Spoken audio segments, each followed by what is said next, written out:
My name is Neha Mankani. I'm a midwife, and right now there are a couple of things that I do. I run an organization called Mama Baby Fund. Mama Baby Fund is a financial emergency fund, and what we do is we bridge financial emergencies that women and their families and babies have in the maternity care process.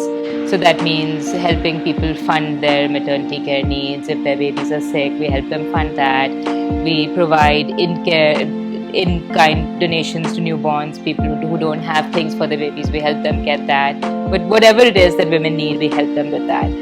So I'm working with the Indus Health Network, and in these midwifery programs, we help set up midwife-led labor rooms all over the country, and we empower women midwives from the community to run these labor rooms, and they kind of change the whole maternal health landscape of the areas that they work in. I used to do a lot of public health work, but I reached this point in my public health work where I felt like I wanted to have a bigger impact, and I felt like if I could do clinical work, then the impact that I saw in my lifetime would be more visible to me. So, if I'm working with women and babies, if I'm delivering babies, if I'm training midwives, I know exactly what it is that I'm putting out there.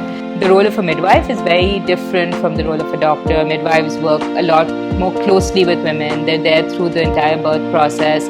I get to know families in the process. I get to know women. I get to know what it is that they're thinking, what they dream of. So I really like that aspect of service provision, and that's where midwifery came in for me.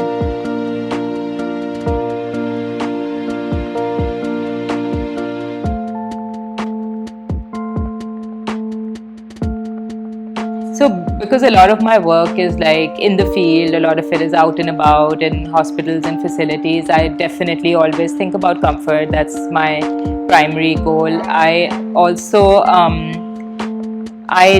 think I also kind of change the kind of outfits I use depending on what phase of life I'm in. I've had phases where I've worn a lot of blacks and grays and dark blues, but then also now, I think I feel like when I'm in a better headspace, I'll wear a lot more bright colors like pink and solid lime green. I've always gravitated towards teal and colors like that, like turquoise, teal, things like that. But sometimes, some days I like to go brighter than others.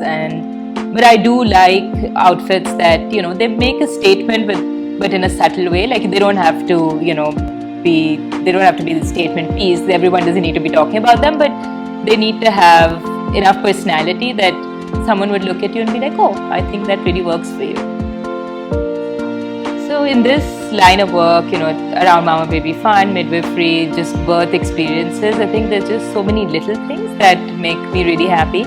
With Mama Baby Fund, some of the happiest moments we've had is when we've worked with families for months and, with high-risk pregnancies, and we've been able to fund them to have a safe delivery. And when they have that baby in their hand, when they're able to take the baby home, the kind of happiness that finally having that family together brings them, it really affects us as well. I think there are so many things that women need to be able to achieve their full potential, but I think one thing that when I envision what a beautiful future of women would be like, would have women who feel safe in all aspects of their life, because I think safety and mobility holds women back so much, and that's around everything. That's around their careers, it's around just getting out, it's being able to live your life, it's being able to access healthcare, it's just being able to do so many things that you want because of how unsafe women feel in society and how much that limits their mobility, how much it